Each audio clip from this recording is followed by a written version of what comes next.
Howdy folks, welcome back to another video. So this week it's still a bit cold today, so I've still got my PJ top on, but we'll just gloss over that.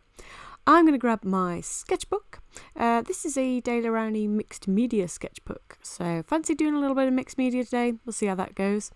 And grab this pencil that came in a scrawler box because I quite like it. And I just thought we'd have a bit of a sketchbook Sunday and see how we feel.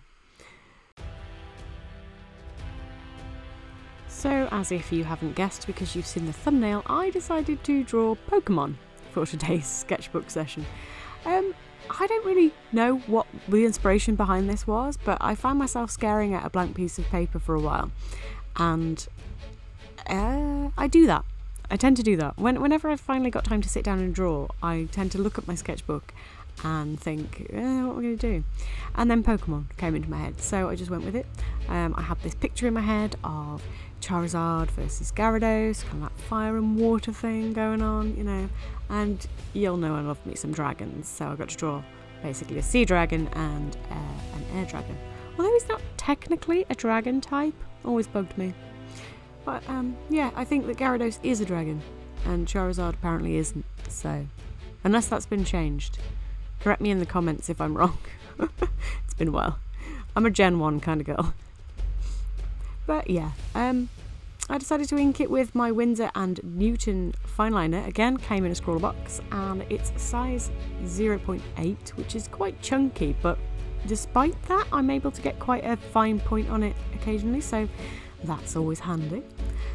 It's one of the very few fine liners I own at the moment that is compatible with markers. So as you might have guessed, this is going to be a marker piece. I need to get a few more of these. At one point I used to only use Copic multiliners, and I had a pack of them and I cannot find them for the life of me, so this Winsor & Newton inking pen that came with a scrawler box has saved me the past few times I've wanted to do marker art, so there you go. Fun fact. I really would like to know where that pack of multiliners has gone though. But yeah, I mean, I really enjoy doing line work, and it's probably one of my favourite parts of the illustration next to colouring. But when it comes to showing it on my videos, I'm aware that it's a bit samey as the sketch, so I've done a little bit of jump cutting in this. I hope you don't mind. Just so it's not too long and too samey for you. If it is something you'd prefer to see the whole process of in the future, then let me know in the comments and I'll try and figure it out. I'm still very new to recording and editing my artwork for YouTube, so I'm happy to take hints and tips from anybody or preferences, so just let me know.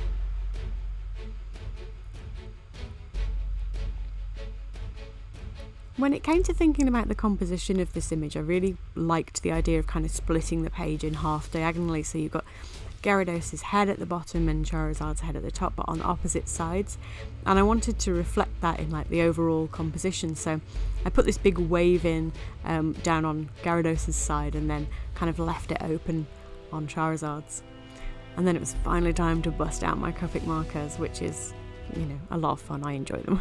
I did warn you that more marker art was coming, and here it is.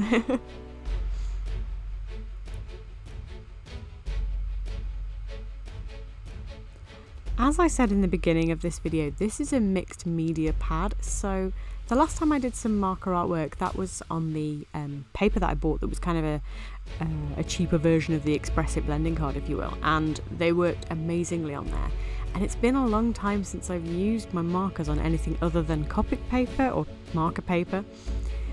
So to go back to using them in a mixed media pad, which I used to do all the time, it makes them feel really dry. And the paper is really thirsty, so it kind of just like sucks the ink out. So it's quite hard to get even coverage in a mixed media pad. You have to do a lot more layers and use a lot more of your precious marker ink. So yeah, it's something to bear in mind if you fancy doing a bit of marker art on mixed media paper.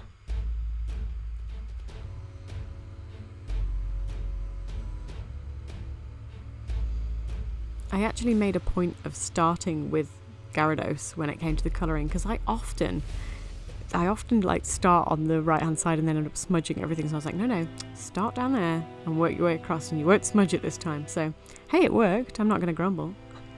But this is what I mean by the thirsty paper. You can see on the Charizard like the body of it, when I'm filling in a big area, it's really hard to get consistent flow, so I end up having to put a couple of coats on there, which, you know, it pains me because these markers aren't cheap.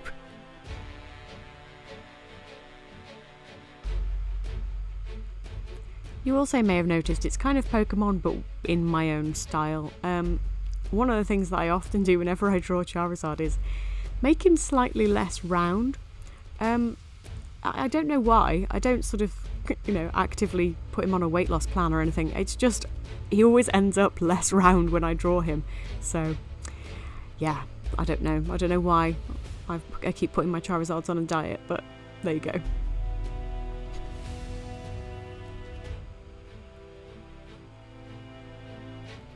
Colouring the water was actually a lot of fun for me. It's not something I've ever done before, really. I've done kind of still water, but I've never tried to capture it in like a wave form, and I was still trying to give it that anime-ish vibe that obviously Pokemon has.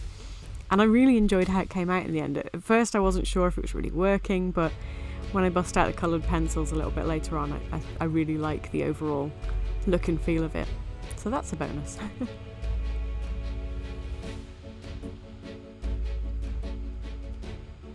And I always put no outline on my flames for Charizard's tail, or Charmander, or Charmeleon, why not? Throw all three in.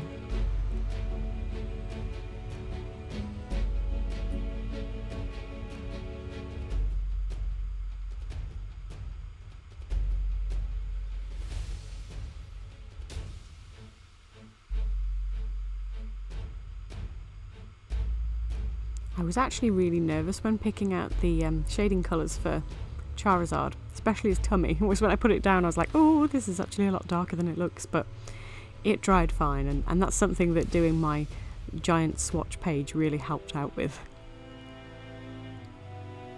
So like I said earlier, when I wanted to split this page in half, I wanted to try and give it a balance. I think I didn't quite achieve the balance that I wanted, but it still has the look and feel of kind of half of the page is warm colours and the other half, well, it's technically less than half, is the cool colours.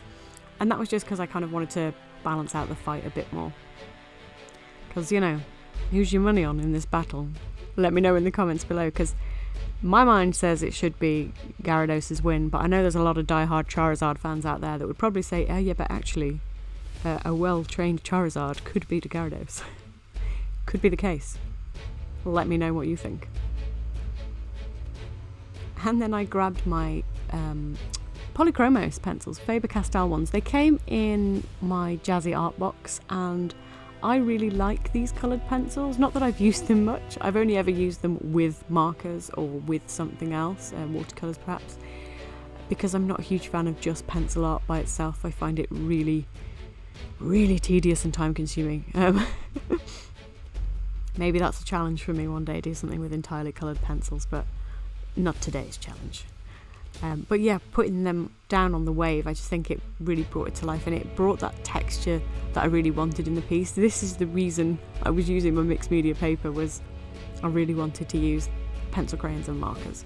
And they don't really go down well on marker paper because it doesn't really have much of a tooth. But this, it looked really nice, I thought, by the time I'd finished it.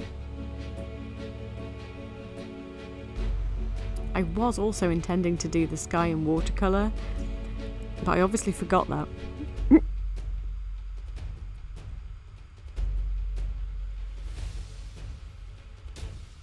And then I grabbed another Faber-Castell art supply, a Pitt Artist pen, a brush pen, and just kind of made the border thicker. And here is the finished image.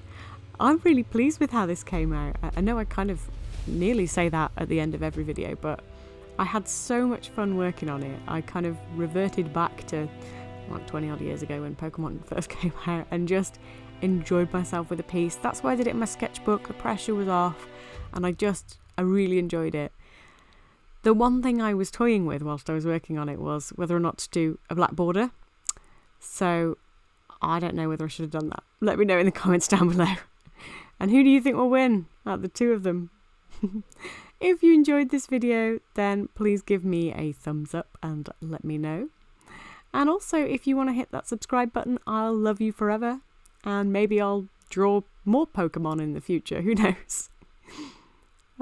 Hey, let me know if there's anyone else you want me to draw.